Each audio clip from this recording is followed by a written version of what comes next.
la Fundación Konrad Adenauer, y aprovechamos para darle las gracias por el apoyo a esta fundación para ayudarnos a establecer contacto con el doctor Vadim Mojeiko y por ofrecer toda la plataforma técnica para poder llevarlo adelante. Muchísimas gracias, Andrea y la casa. Y nos acompaña también nuestro invitado, que es el doctor Vadim Mojeiko. Es doctor en estudios culturales, está conectado desde Minsk, la capital de Bielorrusia. Es miembro del grupo de discusión Club Liberal, es miembro del Press Club de Bielorrusia. Entre 2016 y 2020 fue profesor de la Universidad del Estado, pero a principios de este año, en 2021, renunció a su cátedra en señal de protesta por la violación a derechos humanos. El doctor Vadim forma parte del Instituto de Análisis Político de Bielorrusia y, bueno, generosamente nos acompaña el día de hoy para contarnos sobre la experiencia de su país, para que nutra nuestros insumos al momento de tomar decisiones.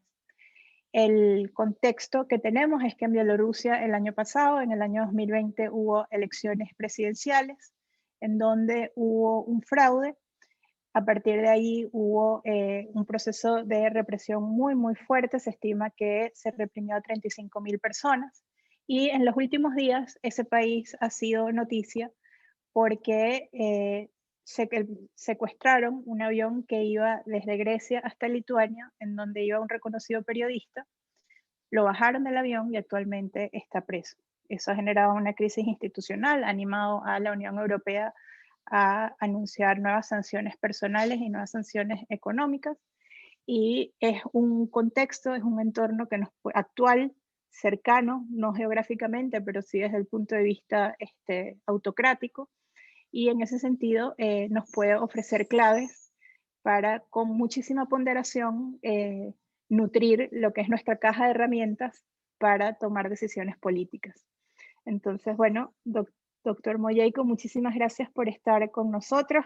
Están conectados personas de la Dirección Nacional de nuestro partido, estudiantes, periodistas, que con mucha atención van a escuchar sus aportes y sobre todo lo que es su testimonio. Muchísimas gracias. Yo voy a apagar la cámara para que todo salga mejor.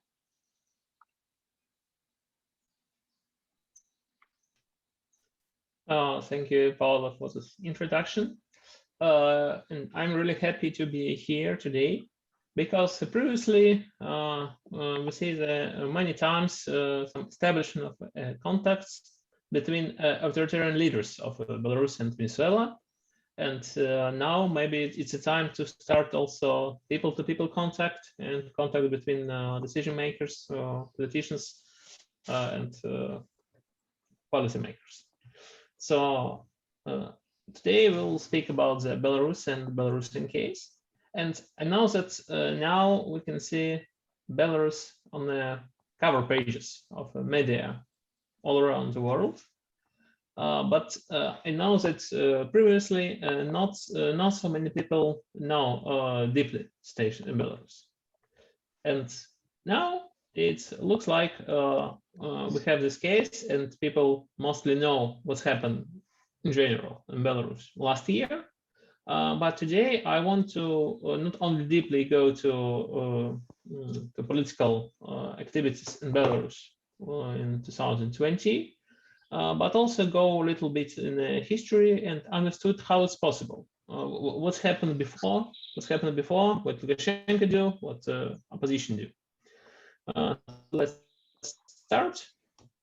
I'll start with my presentation.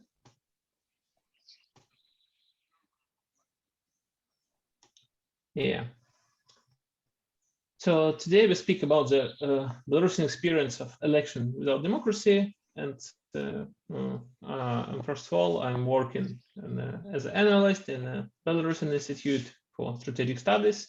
It's one of the oldest independent think tanks in Belarus. So, as I say, firstly, we speak about what's happened before last year. After that, we're speaking about last year. And at the end of our conversation, we have a Q&A session. So please, I'll be ready for your comments, for your questions. Just send them on the chat, or maybe later, maybe later Paola can help us to moderate all of this. So first of all, we can start where we are and understood where is Belarus. Belarus is from one hand, it's a geographical center of Europe and on the border with EU. And that's why Belarus Belarus sees some European influence here. It's not some authoritarian states like somewhere, in Russia, in Asia. No, some European heritage and European political history is important for Belarus. But from the other hand, we see that Belarus on the border of Russia, and many years before Belarus being a part of the USSR and previously part of the Russian Empire. And of course, Russia influence is also really important and strong in Belarus. That's why Belarus is a country in between, maybe country on the border of civilizations. That's why Belarusian, like a geographical position, it's really important to understand the situation in Belarus. Some small facts about Belarus. Of course, we not go deeply to statistics, but just some of them. Belarus population is 9.4 million. And if we compare Belarus with some European countries, this looks like Belarus is a big country, because, for example, Baltic countries is just 2-3 million. But mostly, like traditionally, in Belarus, we compare our territory, our population with Russia, and people sometimes think that, well, small country. It's also always a dilemma. Some economical statistic means that Belarus, if you look for these numbers, it looks like Belarus is not extremely poor country, but of course it's not so rich. And the important thing, and maybe it's, as I think it's important to understand from Venezuela, it's our Gini index. It's just 25, and it's mostly low. So it means there is no big economical distance between rich people and poor people in Belarus. Of course, it is, but it's not so big. Ethnically, Belarus is there is not so big difference. As we see, 85% is Belarusian, so there is no big ethnic minorities here. For example, there's no ethnic minorities living in one place, in one region, in one city. So mostly it's the same everywhere, and people understand themselves as Belarusians. But anyway, there are two official languages in Belarus. It's Belarusian and Russian. And this fact, it's important. We will see some consequences during the presentation. That this factor of a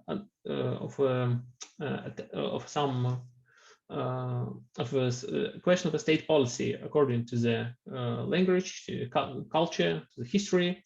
For Belarus, it's a big question because from one hand, it's important to be to mostly speak Belarusian, remember our history, to protect our independence. Well, from the other hand, mostly people speak Russian. It's easy for them. And of course, it means that people also use sometimes Russian media, watching Russian films, be a part of Russian culture. And of course, when you are on the border with so big country like Russia, and not only big, but also aggressive, as we see, it's dangerous. So this is just some facts. Now we can a little bit better imagine situation in Belarus.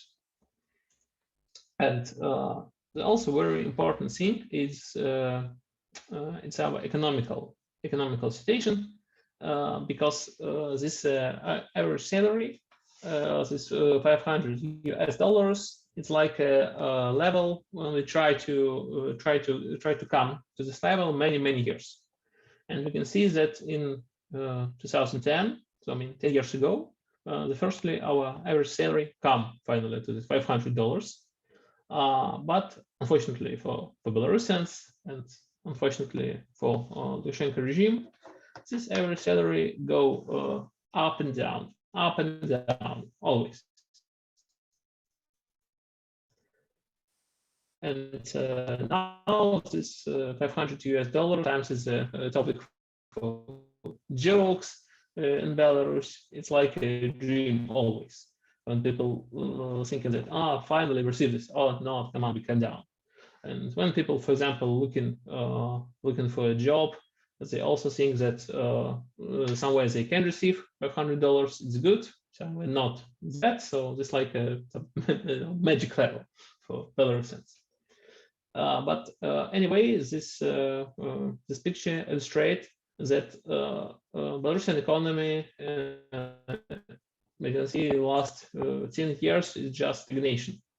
There is no something new during these years. We just go up and down about the $500. So nothing more, nothing new. And of course, it's important for understanding the political processes in Belarus. A little bit about international perspective and about Belarusian membership in international organizations. Belarus is a part of a Commonwealth of independent states. It's like a unity of ex-USSR countries, and this organization represents like the USSR heritage of Belarus. Also, Belarus is a member of a main Russian geopolitical organizations. The first one is a collective security treaty organization. It's like a military organization with Russia. And Eurasian Economic Union, it's like a Russian organization, but just symbolize like a common strategy of like a Lukashenko regime and Putin regime, and of course their relations is deeper and most complicated. But anyway, with Lukashenko, Belarus tried to be a part of like a Russian international policy.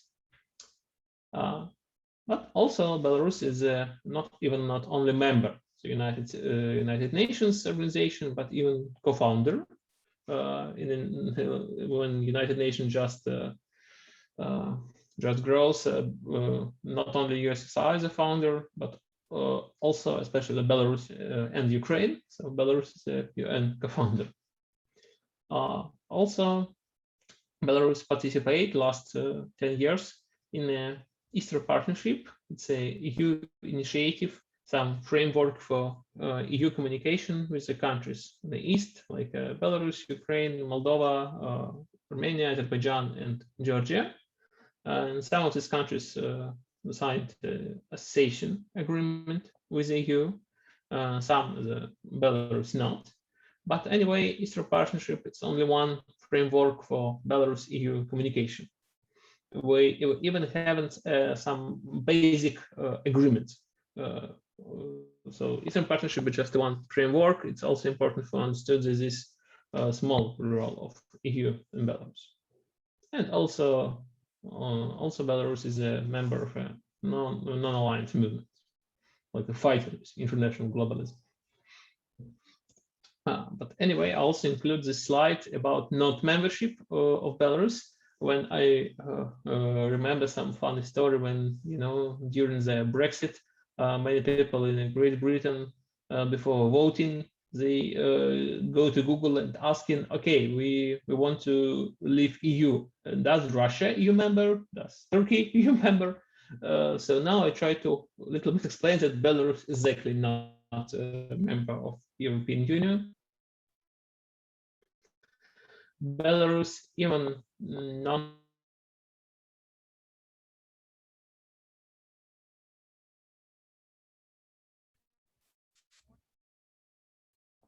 Okay, I don't know.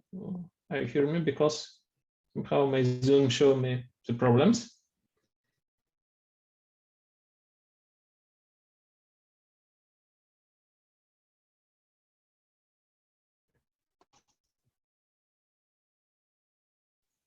Pero se escucha bien, no sé, ¿no?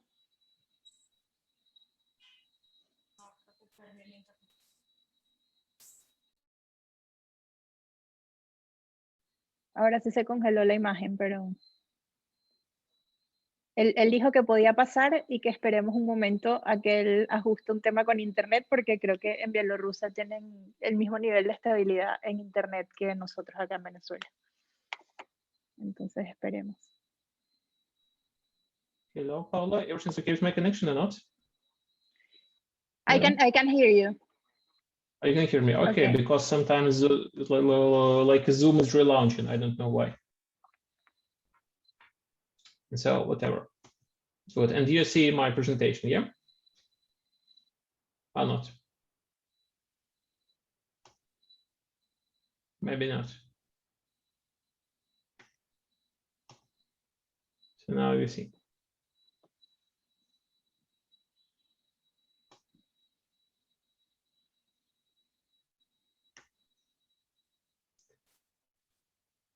So, okay. And Belarus also is not a member of NATO, as I say, because Belarus is a part of this military organization with Russia, so it's actually not NATO. And this is also just a framework to understand where we are. And when we speak about Belarus, of course, we also remind the name of Alexander Lukashenko. And of course, we can speak a long time about Lukashenko, but I hope we spend our time sometimes better. So I can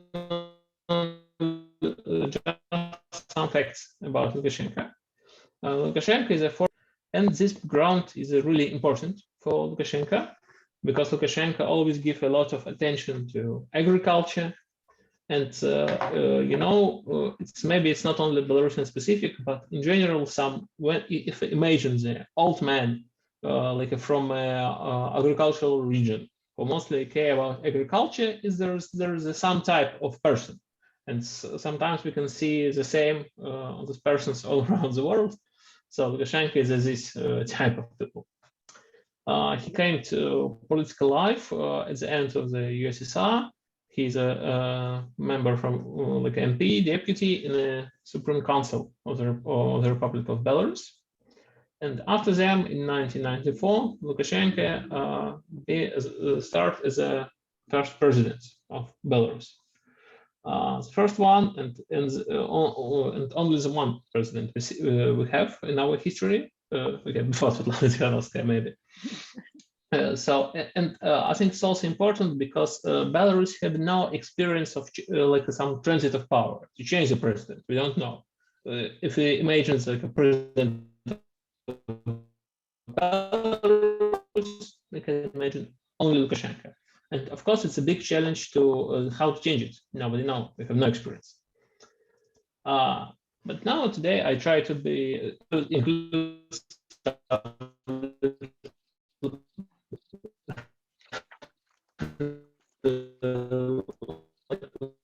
funny pictures for our presentation, but Belarus, so jokes how we like potatoes, and Lukashenko also like potatoes, and they know maybe in Israel and in America, it's all people also like potatoes.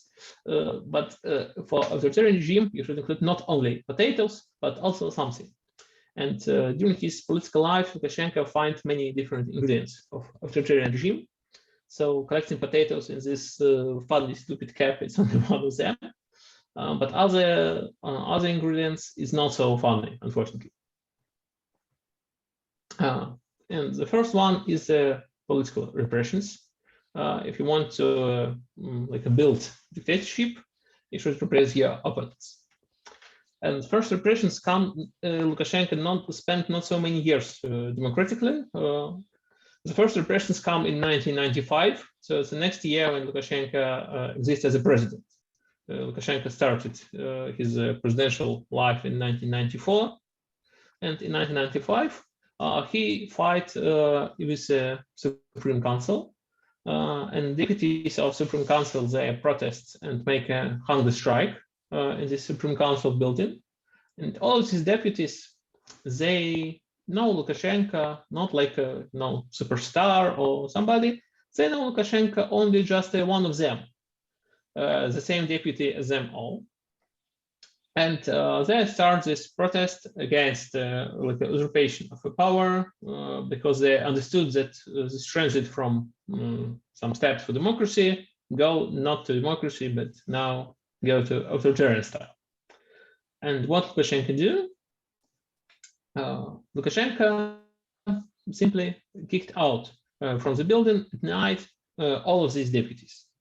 So just imagine that MPs kicked out from the parliament by Lukashenko guards.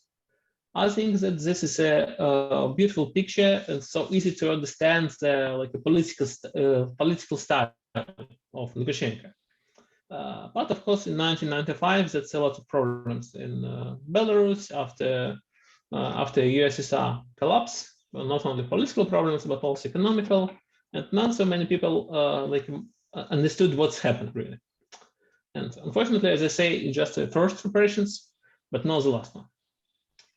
The next important ingredient is the creation of a fully controlled electoral system in 1996.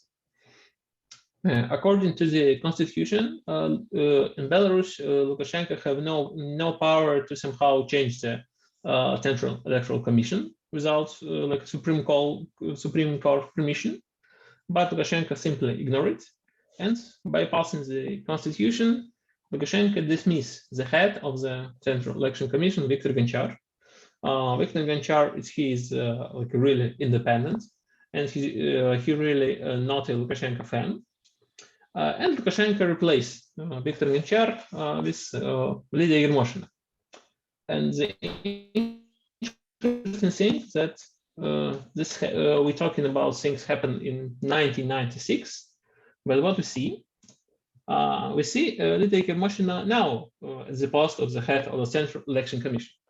So Lydia Yermoshina, it's a person. Sometimes people just see like her funny pictures and some funny speeches, but we should understand that this person, Lydia Yermoshina, she's not like a public speaker, not well-known authoritarian leader.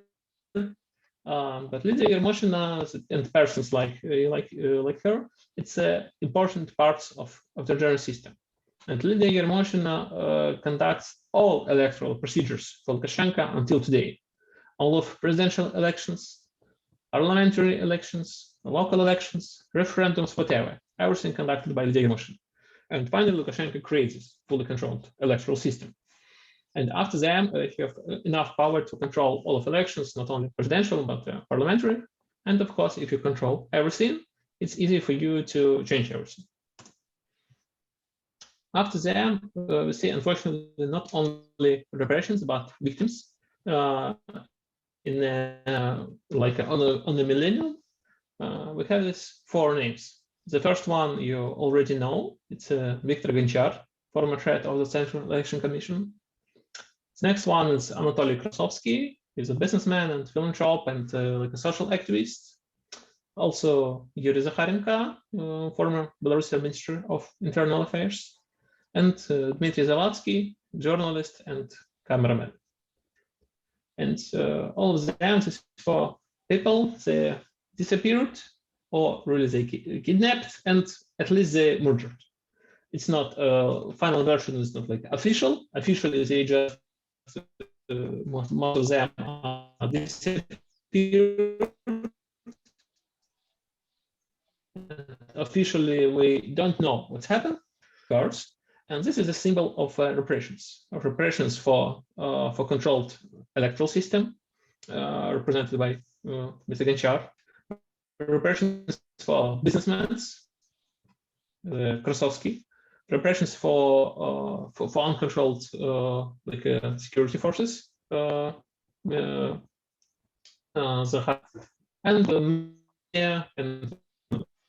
Zavadskyi.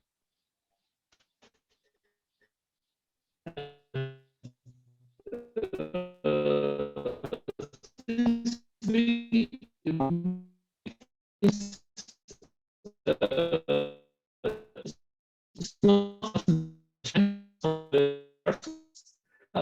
they are great examples for everybody. For example, every businessman who remember that this weakness is also important ingredient of Lukashenko authoritarian system.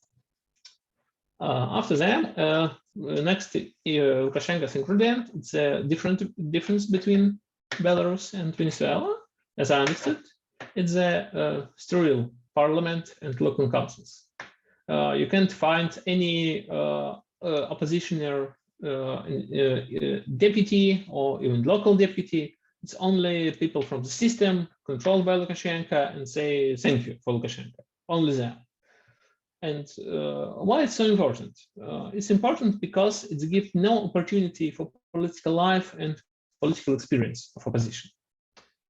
So opposition politicians or people in the parties, they maybe dreaming of a power, maybe they dreaming about the better future for Belarus, but they have no experience. They never take part in parliamentary debates. They don't know how it's work inside. And of course, it's really bad of them because, as I understood, mostly today my audience is politicians, so you know how it's important.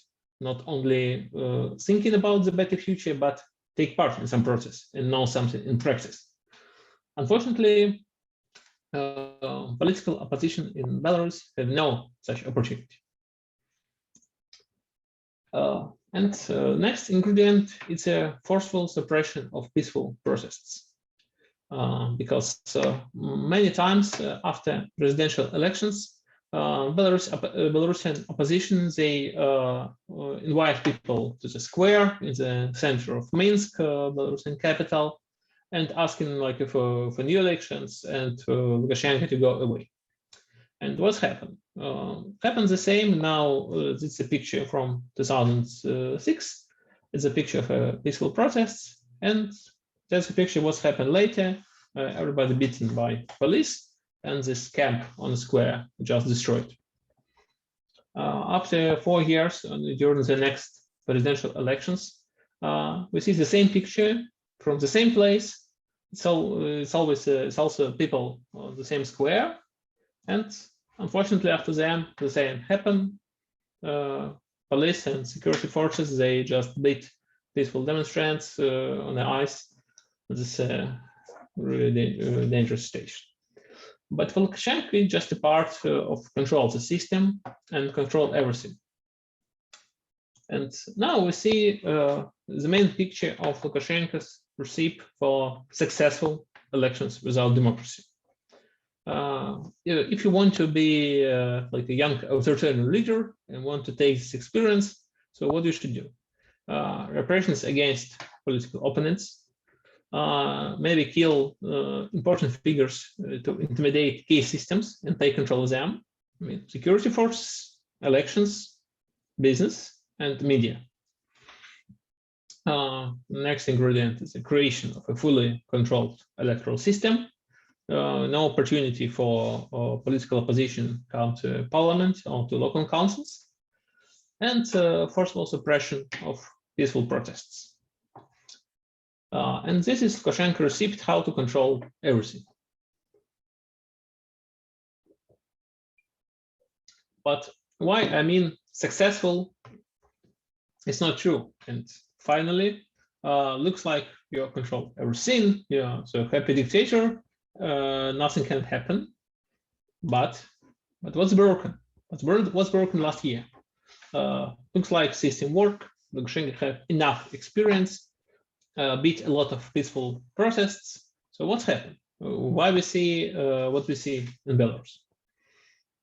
So now we go from this historical context mostly to the previous year, and of course we can speak a lot about 2012. It's one of the important years in modern Belarusian history, but I try to find some important facts, important figures, why it's happened, what's happened. And the first one is also a little bit about the history, about last 6 years. Because last 6 years in Belarus, it's a period of liberalization. Why it's possible? And why Lukashenko's regime go to this liberalization? Of course, the first part is the Ukrainian factor. After annexation of Crimea in 2014 and war on Donbass, of course, Lukashenko is so care about it, and it's the biggest, looks like the biggest Lukashenko sphere. And it's not about like he like Putin or dislike Putin. I think it's just a totally understandable position of any authoritarian leader, because authoritarian leader he not ready to share his power with somebody. And of course, if Lukashenko are not ready to share his power with the people in Belarus, of course Lukashenko not ready to share his power with Putin. And of course, some Russian invasion, it's also Lukashenko's sphere. That's why Lukashenko so care about things happen in Ukraine. And after that, Minsk find a interesting like opportunity in this case.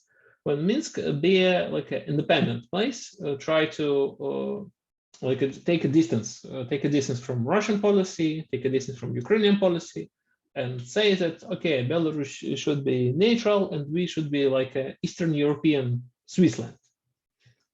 We should be an independent place for negotiations. And this really happened. We see, and everybody in the world know the Minsk because of the Minsk negotiations and Minsk agreements. And like everybody, for example, now in Ukraine, when they speaking something about Minsk, they mean Minsk agreements. And of course, this position is really useful for Lukashenko because it's like Lukashenko's rebranding for Europe. Before this one, we have this like a journalistic stamp that Belarus is the last dictatorship in Europe. But after 2014, Belarus like a brand as a regional security donor. And Lukashenko sometimes even he used jokes that I'm not the last dictator in Europe. It's me like not only me, it's Putin also. So this like a repositioning. It means like a little victory for Belarus in the foreign policy, because European leaders, Hollande and Merkel, they come to Minsk for Minsk agreements, and they like make handshakes not only with like Poroshenko and Putin, but also with Lukashenko, and this like an opportunity for Lukashenko, like a useful black swan. But of course, Ukrainian factor is important not only in foreign policy, but also in internal policy. In 2015, during the next presidential elections, for many people from Belarusian opposition, elections looks like a dilemma between Lukashenko or Putin on the tank, or like in a beer. Of course, it's not a real photo, it's just a joke, but it's a great illustration. When opposition thinks that, okay, we dislike Lukashenko, he is dictator, but Putin is even more dangerous. And if you should choose between Lukashenko and Putin on a tank in Belarus, okay, maybe Lukashenko. And that's why opposition thinks that some street protest in 2015, it's dangerous for Belarus, because if you start it, maybe something like a Maidan happen, and what next? Next Crimea in Belarus, next Donbass in Belarus? Of course not. So that's why there's no protests after presidential elections in 2015. And if there's no protests, there's no repressions. It's so easy. You shouldn't forcibly stop these protests. You shouldn't beat somebody if there's no people on the square. The next thing, during this period of liberalization, it's a part of a cultural policy. And this period of liberalization, it's also a period of so-called soft Belarusianization. What does it mean? It's not means that Lukashenko be a fan of Belarusian language or Belarusian history, but it means that Lukashenko give more space for independent pro-national initiatives. It means that people who promote Belarusian culture, Belarusian art, Belarusian history, Belarusian language, they no more be like oppositioners. No, during the Southern Belarusianization, it means that maybe, okay, maybe you respect Belarusian language and the Belarusian history, but you're not a oppositioner. And this is something turned on Lukashenko's policy. And what you see finally, you can see on the picture in 2018, it's a legal celebration of the 100th anniversary of the Belarusian People's Republic. And Belarusian People's Republic, it's not only a historical thing, it's a big symbol. Because for 100 years ago, Belarusian People's Republic, it's like an alternative political project, alternatives of the Belarusian Soviet Union Republic. So this Belarusian People's Republic, it's a symbol of Belarusian independence, Belarusian democracy, Belarusian culture, Belarus as a part of Europe. And in 2018, the celebration is completely legal. The celebration organized by political parties and independent activists and art managers. It's happened in the center of Minsk, near Opera Theater. And this is like a symbol of this liberalization. The next part of this liberalization, it's also interesting things. Previously, I talked to you about the Syrian parliament, but in 2016, Belarusian authorities, they start the experiment. They include to parliament 1 or 2 independent MPs. And this is me, and this is 2 beautiful women, and this is this independent MPs. I say 1 or 2 because it's a big question who of them is mostly independent or mostly controlled. But one of them near me on the left side is Anna Konopatskaya. And Anna Konopatskaya, she's a member of a United Civil Party, one of the oldest opposition parties in Belarus. And before, it's impossible to see the United Civil Party in the parliament. And from the right side, it's Alena Anisim. And Alena Anisim, she's a civil activist, and she's the head of a civil organization promoting Belarusian language. And of course, this woman is like a symbol, and for many people who are looking for some political changes in Belarus, these 2 independent MPs, it's like a good example of these political changes. Of course, if you're just 1 or 2 MPs in a parliament from 110 MPs, of course you can't change nothing. You can't promote your law, some new law or something, but it's just a symbolical part. The next important thing, it's during this period of liberalization, there is no more political prisoners in Belarus. I should also mark that almost no, because some prisoners, it's like controversial, political prisoners or not. But anyway, mostly there's no political prisoners during this last 6 years. And all of these events, all of this like internal crisis, Ukrainian factor, South Belarusianization, this independent MPs in the parliament, all of these things give a feeling that in Belarus it's possible to engage in activism and achieve success, not only troubles. Because many years before, when somebody is like a civil activist or political activist, he say some good things and go to behind the bars. And not for many people this way looks so pretty. But during this period of liberalization, it looks like everything is possible. You can do something. And this period of liberalization is only one thing why 2012 in Belarus, 2020 in Belarus was happened. But also we should a little bit speak about economic changes. The one of them is a growth of the independent private sector. And first of all, it's IT companies in a Belarusian high-tech park. And this high-tech park, it's a example of some like an extraterritorial place. So they have special taxation regime, they have special law, and it looks like these people live not in Belarus, but in some new Belarus. And of course, these IT companies grows very well. Some of them well known in the world. For example, outsource IT company EPAM, listed on New York. Belarusian game World of Tanks, well known all around the world. People play for tanks. Belarusian messenger Viber.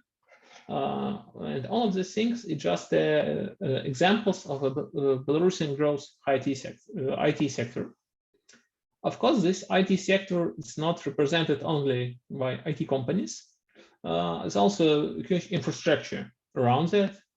And of course, all of these IT specialists, they make an effective demand for modern services, for modern trade, for residential construction. And for example, that's why Uber in our region, they firstly come to Belarus with Uber Black and only later come to Ukraine with just Uber X. So it means that for Uber 5 years ago, Belarus looks like a rich country for their audience, for IT, for people who are well known in IT. And all the IT sector give a place for like modern trade centers, for bars, for barbershops, whatever. And all of this, sometimes it's so like how we can compare barbershop and political life. But all of these things, it's a clear illustration of what Belarus can be without state framework. Because this IT sector represents some new Belarus and new example. Of course, IT sector is not only one thing in a private sector in Belarus. And we should mark here that Lukashenko has always been a supporter of the state economy.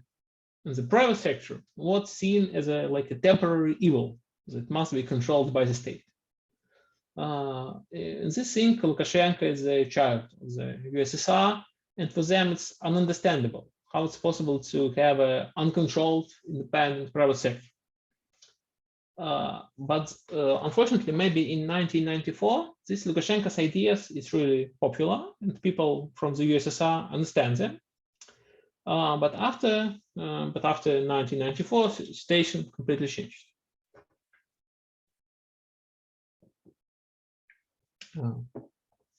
The share of consistent supporters of market economy has doubled during 10 years, from 12% in 2008 to 23% in 2018. And I should mark that all data here and below is the data of Konstitutionski Economic Forum, well-known independent economic think tank. And this share of consistent supporters of market economy, what does it mean? The important thing is that these people is mostly young.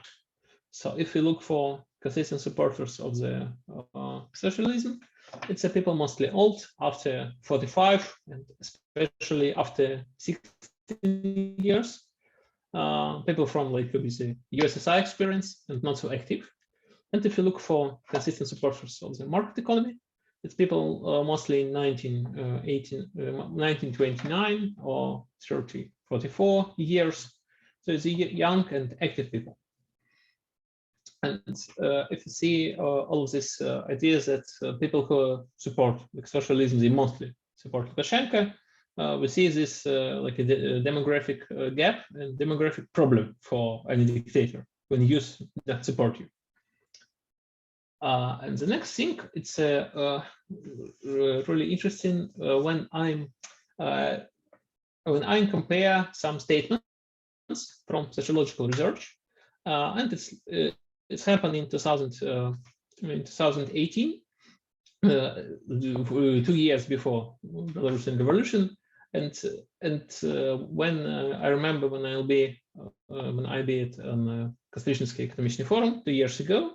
And when we listen all of these figures, it's just looks like something about the people who mostly prefer market economy, and it's never compared for revolution.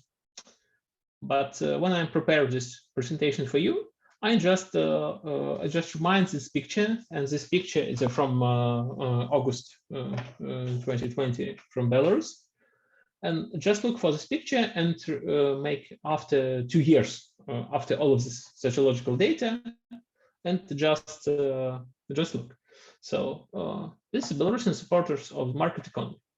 Of course, they want to make a lot of money and have a lot of expensive things, but not also. But look, if you look for this picture, we see this like a electricity bike, and this looks like an expensive thing. What Belarusian supporters of the market economy also share the opinions. They want to live a life full of exciting events, adventures, and risk. Looks like a participation in political process and revolution. It's an exciting event. This adventure and risk, of course. These supporters of market economy offer new ideas, want to be a creative persons, and go their own way. It's exactly against the authoritarian regime. Authoritarian regime not understand the own way of people. And the next thing of Belarusian supporters of the market economy, they want not only be personally successful, but share your achievements with the community. And of course, if you want to share your achievements with the community, it's exactly way to political life. If you want to share something, how? And that's why supporters of market economy, young and productive, why they join the Belarusian process. And on the next slide, we see some statements from Belarusian supporters of socialism. I should mark that this picture is just illustration. I don't know about this family personally, maybe not support socialism, but whatever. This people prefer give maximum time and energy to their families, follow traditions, stay out of troubles, and all of this is understandable. But it's also understandable that these Belarusian supporters of socialism, they're not ready to go to the street and protect their political ideas. Just because they give maximum time and energy to their families, they follow in political tradition, and stay out of troubles.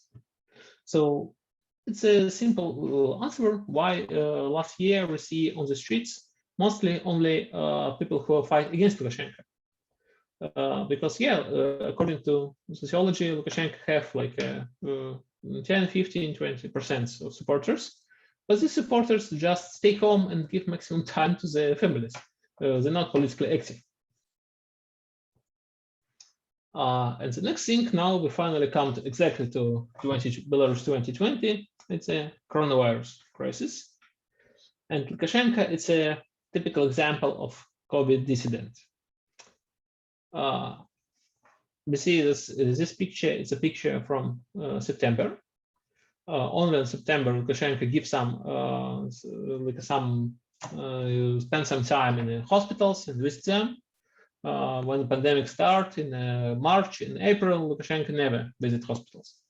But this picture, it's a beautiful illustration of COVID dissident. So medical personnel around, they use the masks, they use protective costumes, and we see Lukashenko and also in some protective costume and without mask. So of course this costume there's no sense of this costume without mask. And of course, when something like a coronavirus epidemic happened, people waiting that government should somehow help them, or maybe even return. But instead of condolences, we see from Lukashenko, we see the blaming of victims. Lukashenko says that the first coronavirus victims, they're too fat, too sick, and it looks like they're not victims. Lukashenko blames them. Why you die? You should live in my dictatorship. Why you die? And of course, people all around the world, not only in Belarus, also like it. And all these funny, maybe also know some of them, these fun effects when Lukashenko say many times he promotes some coronavirus medicines. Lukashenko says that if you go to sauna, it can help you be alive from corona. You should drive a tractor, you should drink vodka, you should eat Belarusian cheese, play with white gods, and whatever. And when you listen to it from somewhere, it sounds like a funny old dictator. But when you live in Belarus and see that your president says something like it, you totally understand that government do nothing to protect you. Okay, maybe government give you a white god, but unfortunately not medical service.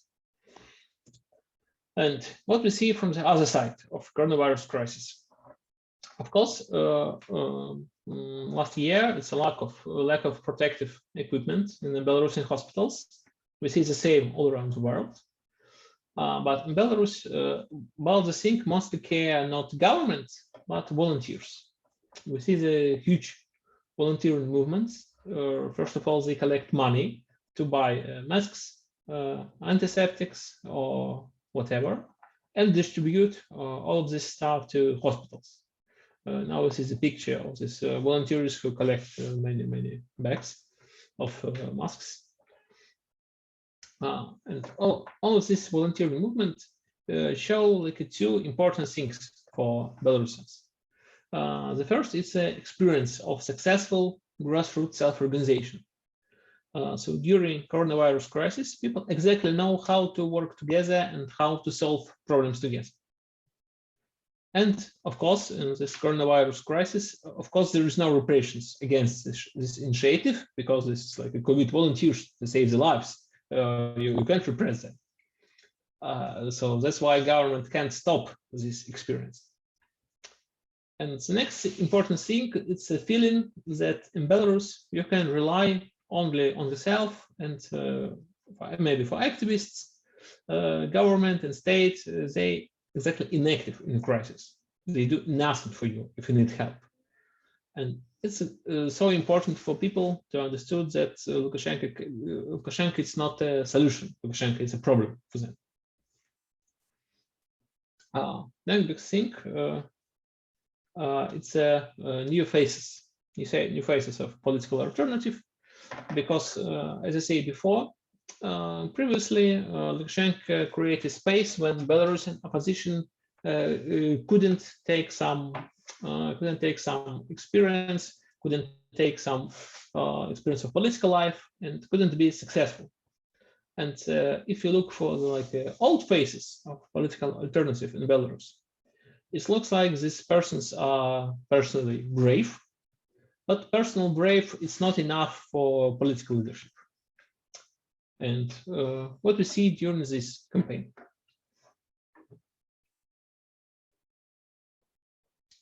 We see there are a lot of people who want to be presidential candidates. As I remember, 55. But I should just mark only some of them, who's really important. The first one is Viktor Babarika. Viktor Babarika is a well-known, successful bank manager and philanthropist. He spent a lot of money personally and from the bank to support Belarusian art, Belarusian culture, Belarusian theaters, Belarusian modern places, or whatever. And Babarika expressed it's like an example of a person who produced love, and the symbol, the heart, during the campaign, it's a symbol of a peaceful changes and love, and it's a total alternative for Lukashenko, who produced only hate. And Viktor Babarika in jail, but until now, according to sociology, Viktor Babarika it's a most popular politician in Belarus. The next important phase is Valery Tsepkalo. Valery Tsepkalo many years be a part of Lukashenko team. He worked as a diplomat in the United States. But the most important thing that Valery Tsepkalo, he's a founder of the high-tech park were speaking some slides ago. And this high-tech park, it's like only one example of successes of Lukashenko's economy during the last 10 years. And because of Tsepkalo, Lukashenko can't say about high-tech park as his success, because Valery Tsepkalo, it's a great illustration that no, high-tech park is a success of not of Lukashenko, the success of Valery Tsepkalo. And the next important phase is Sergei Tikhanovsky. Sergei Tikhanovsky is a controversial person because he from a region, he's a popular video blogger, previously some advertisement maker, like a video maker. And Sergei Tikhanovsky, he's mostly populist. And in general, Sergei Tikhanovsky in Belarus 2020 looks like Lukashenko in Belarus 1994. They look the same, they speak the same populism, and now it looks like Sergei Tikhanovsky take electorate from Lukashenko. And if we come back for Viktor Babaryka's electorate, it's mostly successful people, young people, from a modern economy, from a business, from a capital, from an IT sector. Also, Viktor Babaryka share this electorate with Valery Tsepkalo because, of course, for IT sector, Valery Tsepkalo is a well-known person. And Sergei Tikhanovsky represents exactly this different electorate. He represents like poor people from regions, people with no big perspective in life, maybe also old people. And looks like the electorate of Sergei Tikhanovsky and Viktor Babaryka, it's completely different persons. And on this stage, when all of them are the potential candidates, it looks like Tikhanovsky and Viktor Babaryka finally they fight against each other because they're totally different. But what's happened? Happens that Lukashenko helped them to be united. Because all of these persons, Sergei Tikhanovsky, Valery Tsepkalo, Viktor Babaryka, all of them refused to register as a presidential candidates. And they have no opportunity to continue campaigns as their own. And they should unite around somebody who registered as a candidate. And they choose Svetlana Tikhanovskaya. Svetlana Tikhanovskaya is a completely unknown person before last year. Svetlana Tikhanovskaya is a housewife, but not only housewife, but presidential candidate. And she became a presidential candidate only because she's the wife of Sergei Tikhanovsky. When Sergei Tikhanovsky should bring the documents for registration, he came to jail. And Svetlana Tikhanovskaya have no opportunity to support her husband somehow else, and that's why she thinks it's a good idea to bring the documents prepared for Sergei Tikhanovsky, but write her own name. She can be a candidate. She's not in jail, and she takes this registration, and they're making this so-called female trio. When Svetlana Tikhanovskaya come together with Veronika Tsepkalo. Veronika Tsepkalo, she's a also well-known IT manager. She worked for Microsoft in Belarus, and she's a Valery Tsepkalo wife. And Maria Kolesnikova, she's a musician and part of Viktor Babaryka team. And of course, this female trio, of course, it looks like a great story. It's something exactly new for Belarusian political life when free women be a symbol of political alternative. Of course, it's beautiful pictures, not only like a beautiful woman, but I mean beautiful picture for media. And of course, this narrative of free women who fighting not only for political sense, but fighting for their husbands. It's a beautiful picture for media, for people. It's a beautiful picture to support them. Even if they forgot everything about Lukashenko, about their husbands, whatever, only this picture, three women fighting for their husbands, fighting for love, fighting for freedom, this looks beautiful. And I should mark that this familial trio happened only because of Lukashenko's decision. If it happens that Babarika and Tsikhanovsky registered, they never be united, maybe. But we have what we have. And the most important thing that during the presidential election, it's 9 of August, there is not only some electoral fraud, as always, because always it's a question that Lukashenko officially received maybe 80%, maybe really he received only 60%. But all of these discussions, it's interesting only for political analysts. But previously, people understood that maybe Lukashenko used some electoral fraud. Yeah, it happened. But anyway, he's a winner. But this year, the biggest change is that people in Belarus understood that there's not only some electoral frauds, but the obvious stealing of victory from the majority. Svetlana Tsikhanovskaya, during her presidential campaign, visited many cities and towns all around Belarus, and everywhere there's a huge street rally to support her. And when everybody you can see on this picture, there's white symbols of the changes, and people use these white symbols.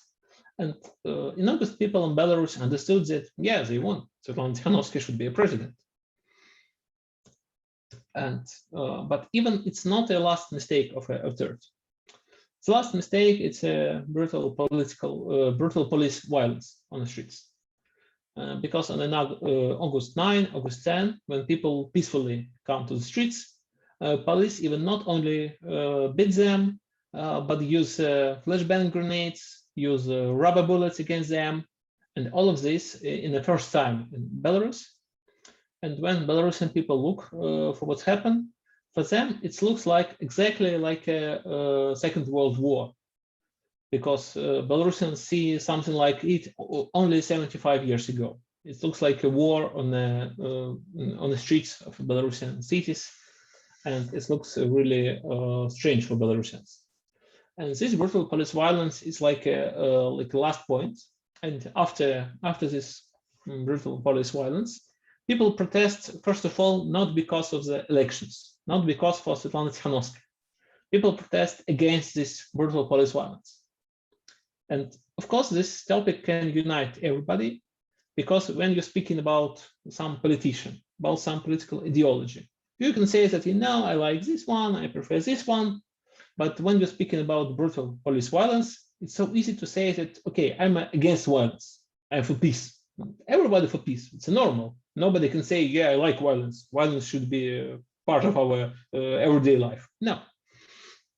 So after them, finally was broken, at least. We remember the 6 years of liberalization, when people see that something is possible in the social life, in the political life. We see the growth of this independent private sector, and we remember that people in the sector, mostly they're not supporters of Lukashenko.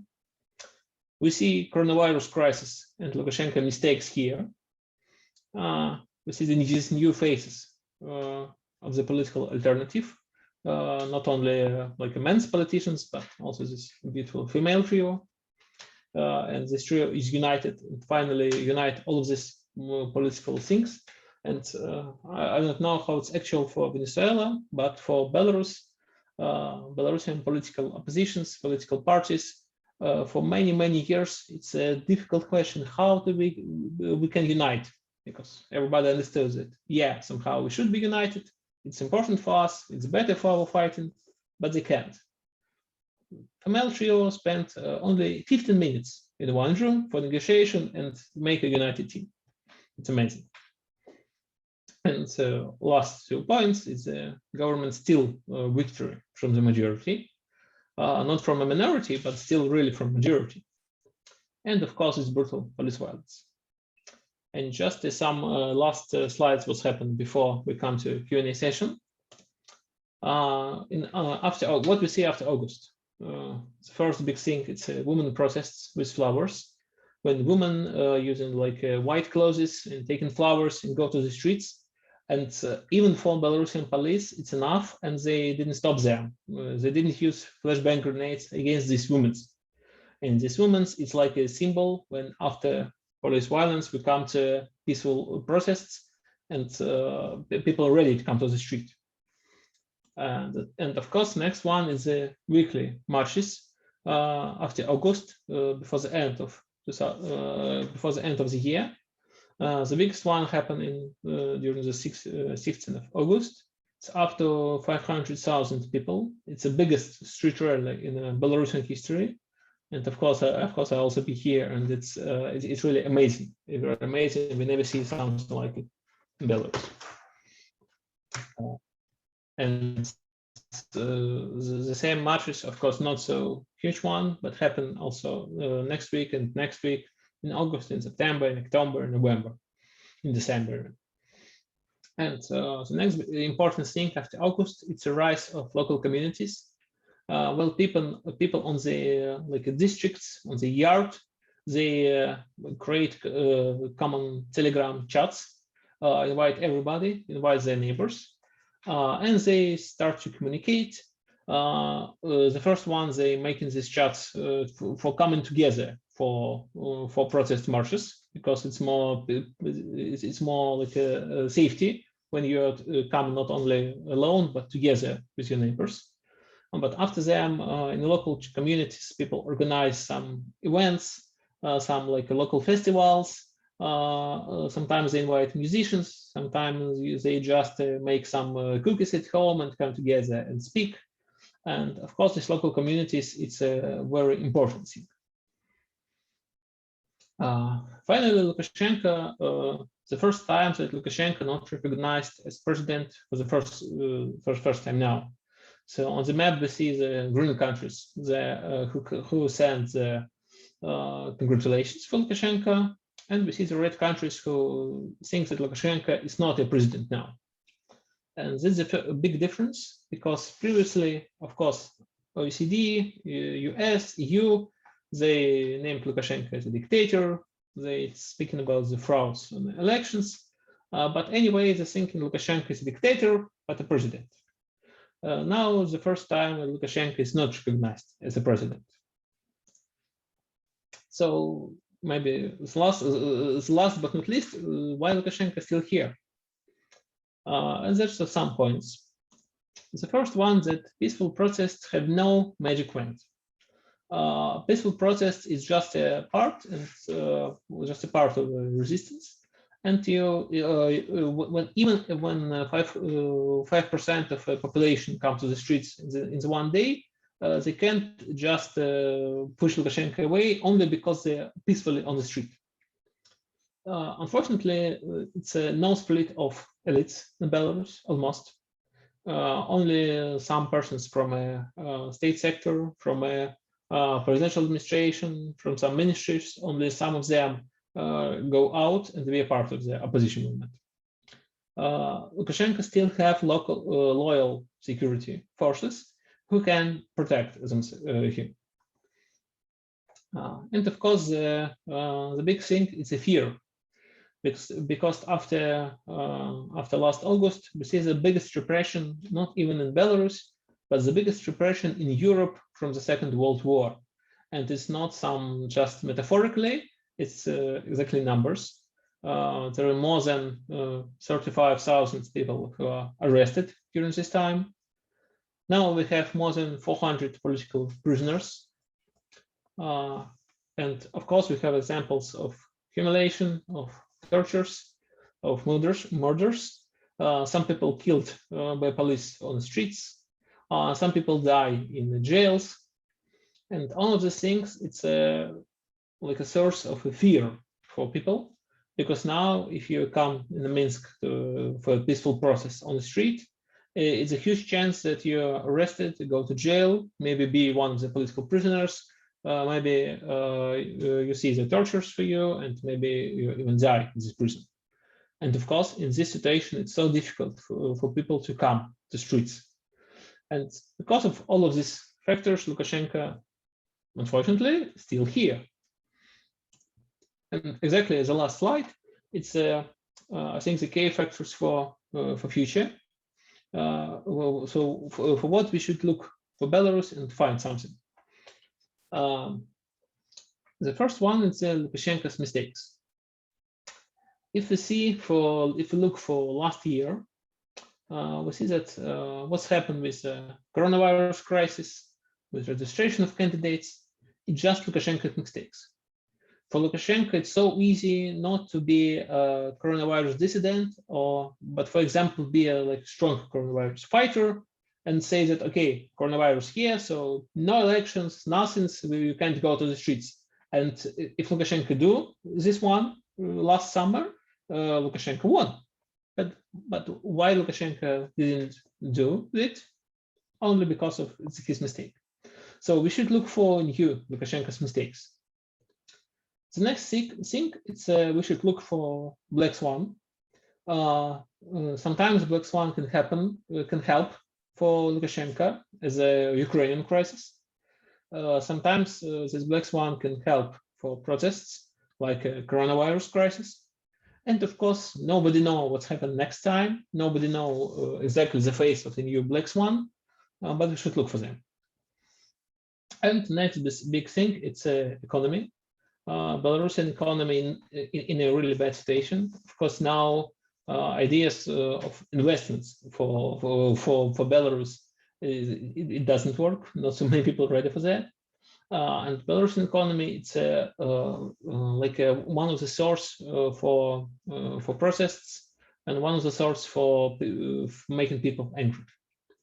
And the last news everybody know about airplane hijacking. This case, it's an example of combination of these factors.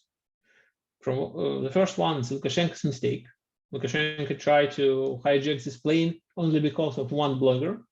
Of course, it doesn't make sense, and all of the what's happened now, it's so easy to analyze the situation before and understood that it will happen if Lukashenko takes this airplane, but Lukashenko makes this mistake.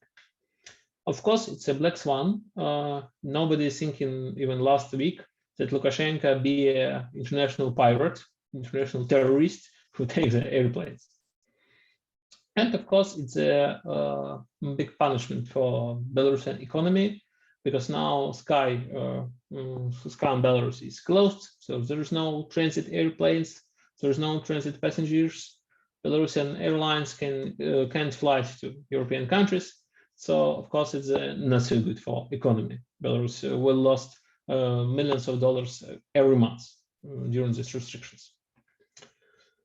Oh, so this is like a short version of the story, and even this short version takes more than an hour. So thank you so much for your attention, and I'm ready for your questions. Now we can speak a little bit. I see that we have something on the chat, on the Q&As. So please, I'm asking for moderators and how we can look for this question and maybe choose someone.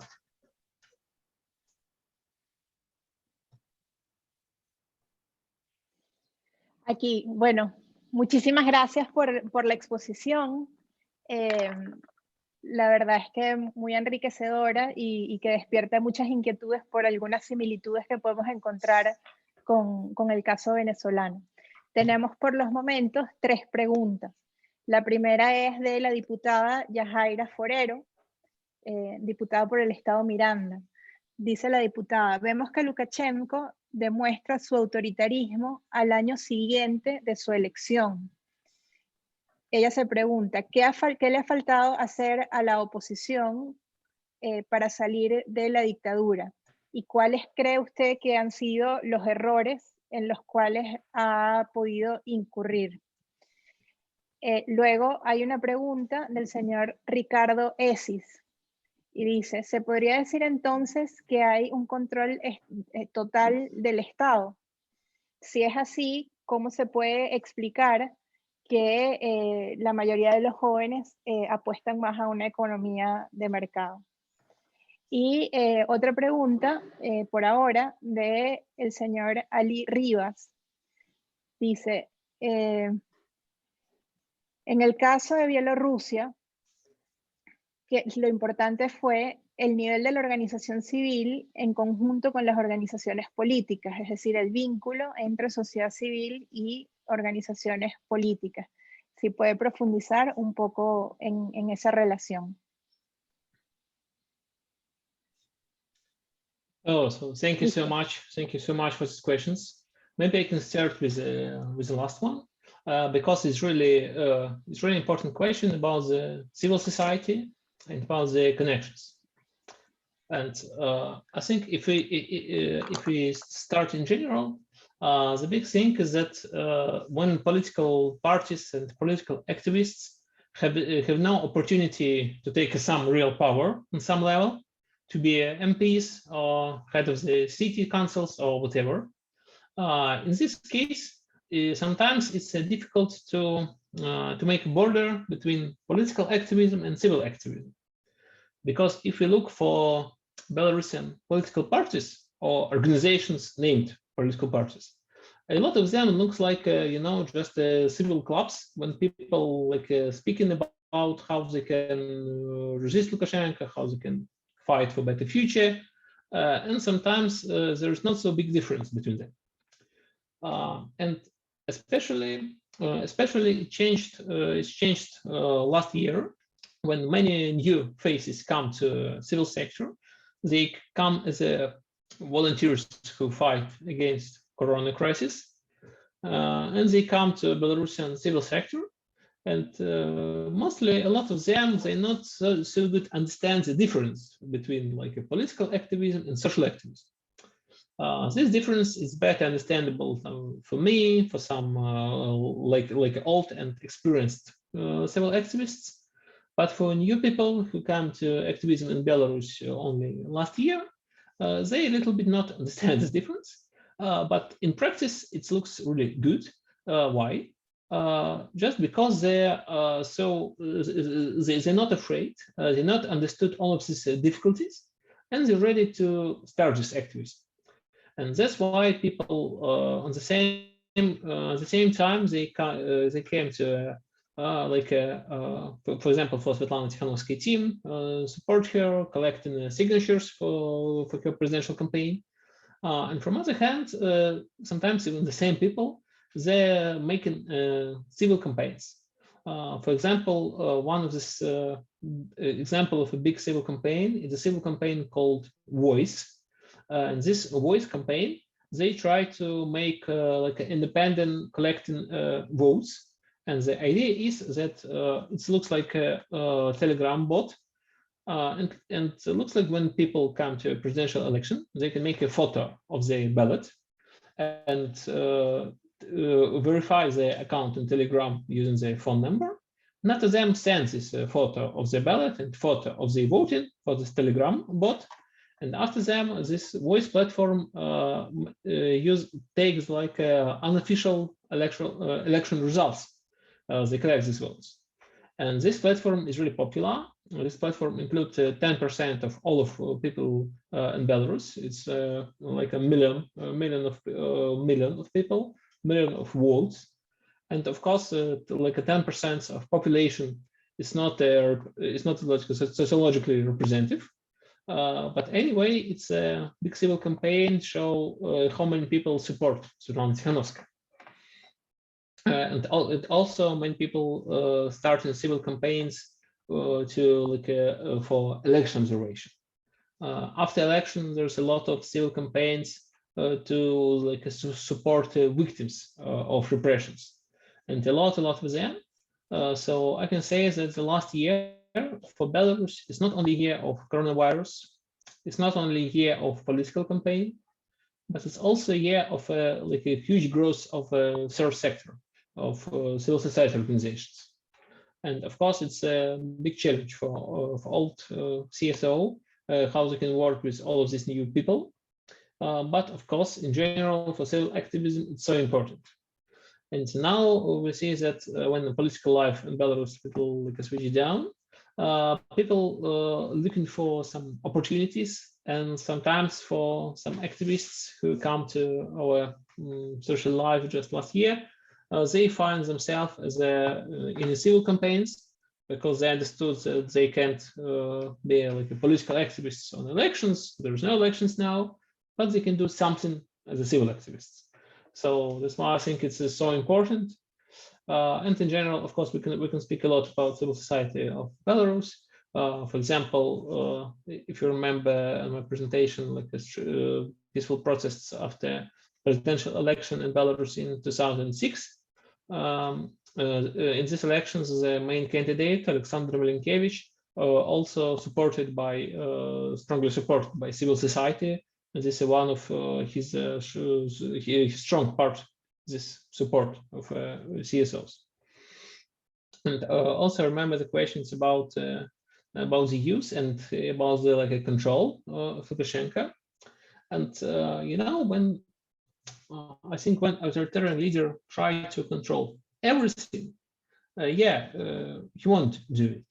But of course, it's impossible. It's impossible not only in Venezuela and Belarus, even in North Korea. Even in North Korea, people watching South Korean and Chinese TV series, not because they're dissidents, but only because they want to watch a normal TV.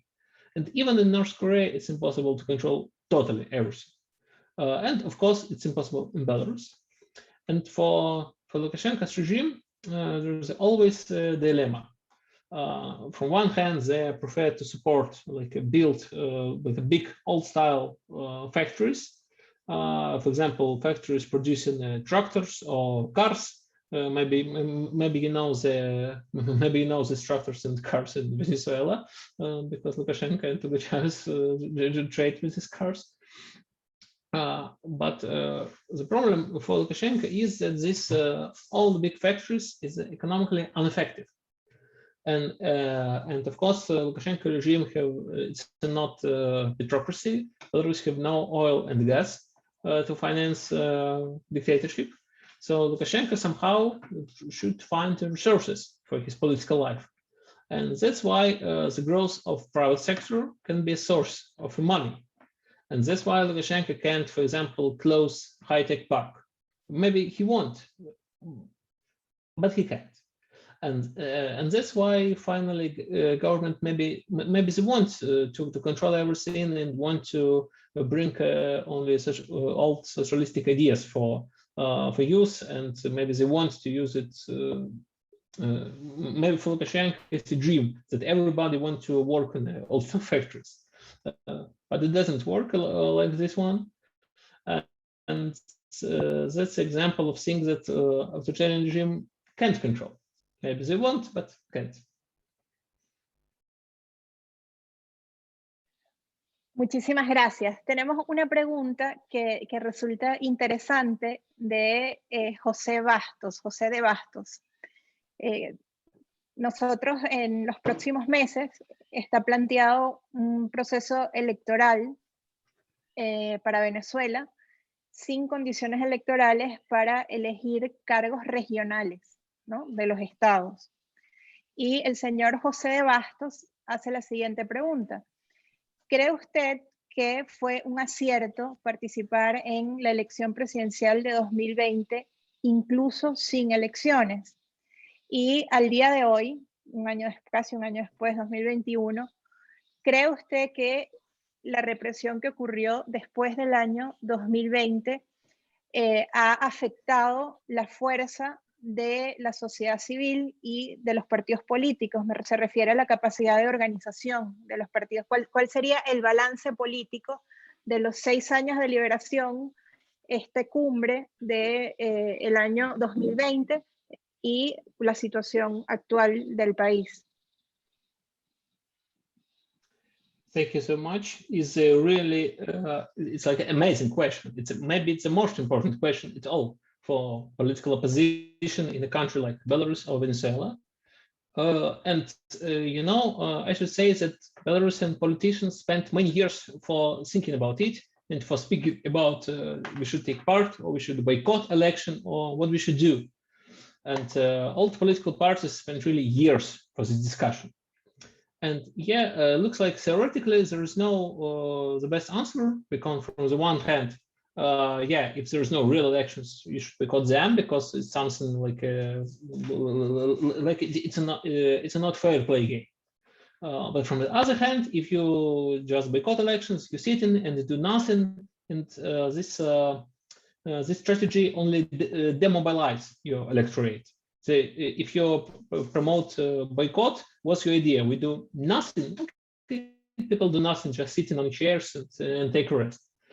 And I think the last year in Belarus, it's a beautiful answer for this question. Of course, there is no more democracy on these elections. There's even less democracy.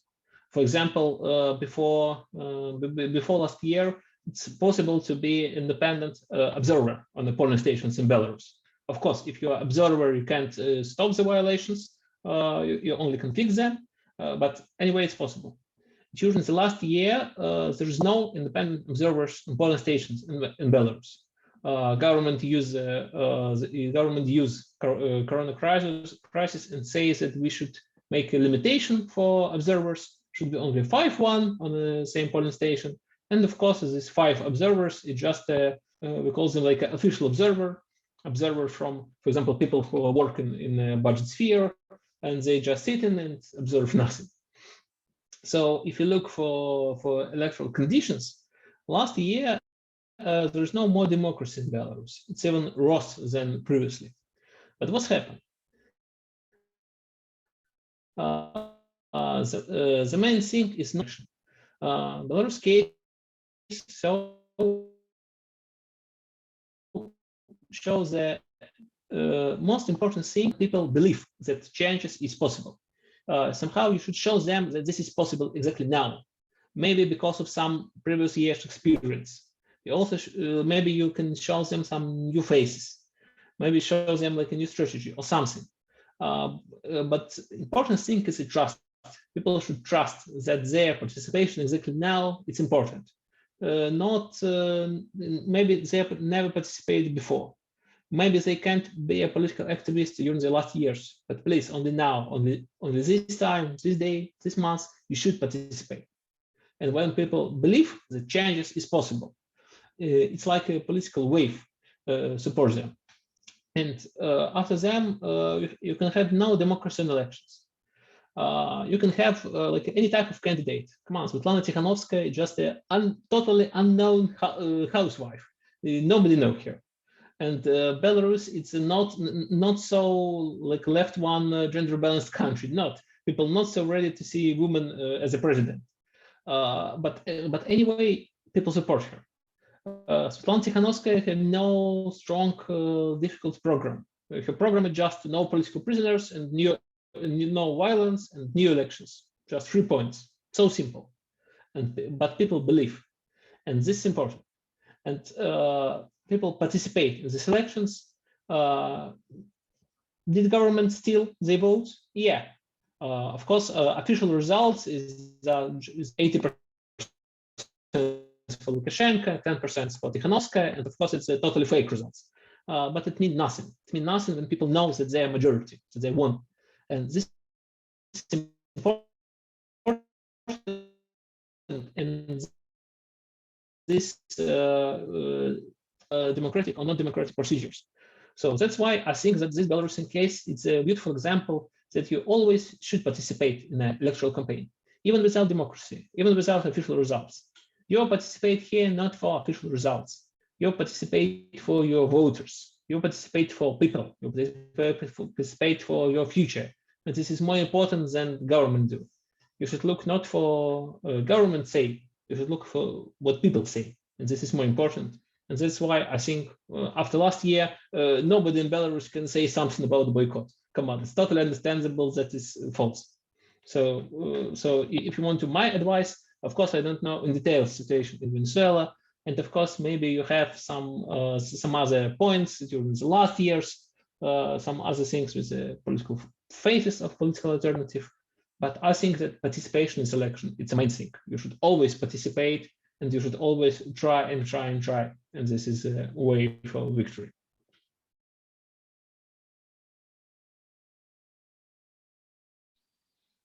Buenísimo, muchísimas gracias. Ya nos toca terminar porque estamos sobre la hora, pero no me quiero despedir sin agradecer al doctor Vadim por acompañarnos el día de hoy. También quiero agradecerle a la señora Schwarzbauer, que es la representante de la Fundación Konrad Adenauer en Venezuela, a Andrea Mesa, que bueno, es de gran ayuda y de una excelente colaboración para todas nuestras labores, quien también es parte de la Fundación Konrad Adenauer en Venezuela.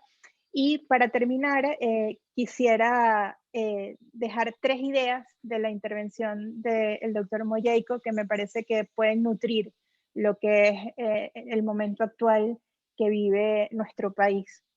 Lo primero es observar con cautela y audacia los procesos de liberación autocrática que pueden abrirse en un entorno no democrático para poder aprovechar esos procesos de liberación y fortalecer lo que son las herramientas de la lucha política para los sectores democráticos. Este periodo de liberación que nos comentó el doctor Mojeiko, que duró 6 años, bueno, pareciera que fue aprovechado, ¿no? Con audacia por parte de la oposición de Bielorrusia, y creo que eso es muy importante para que las oportunidades de liberación no se conviertan en ocasiones de reequilibramiento autocrático. La segunda lección de esta sesión, que me parece muy importante, es cómo afrontar procesos electorales en entornos no democráticos o muy poco competitivos, ¿no? Pareciera que hay una variable que es insustituible, que es la gente, es el acompañamiento. Si la clase política logra inspirar al país, pareciera que se genera una inercia ciudadana que, bueno, que mueve conciencias y abre puertas hacia la libertad. Lo segundo es que existe una disposición de lucha también en la clase política, que haya una unidad de espíritu, lo que usted nos comentaba de las 3 mujeres, ¿no? que lograban animar e inspirar a la sociedad. Y lo tercero es que efectivamente haya tanta esperanza que esa esperanza pueda vencer al miedo que de algún modo se ha anidado en algunos corazones de nuestro país. Y la tercera idea, que me parece que es fundamental y que es la idea con la que hemos intentado acercarnos a los casos que estudiamos en este seminario, es que no hay una respuesta universal para los problemas de liberación democrática en los pueblos. Cada país, cada transición, cada cambio político tiene la impronta de la cultura, de la tradición, del pensar de quienes en ese país habitan, y por lo tanto, aunque somos susceptibles a la metodología comparada, cada cambio es tan único como el país que lo protagoniza. Con estas ideas, estas 3 ideas que creo que podemos recoger de esta intervención, me despido, repito mi agradecimiento para Andrea, para la señora Annette, para el doctor Mojeiko. La verdad es que ha sido una sesión extraordinaria y los esperamos a todos la semana que viene para hablar con la doctora Adriana Bersner sobre el caso de Túnez durante la primavera árabe, que también es un caso extraordinario. Muchísimas gracias, doctor. Hasta luego. Saludos a todos. Chao.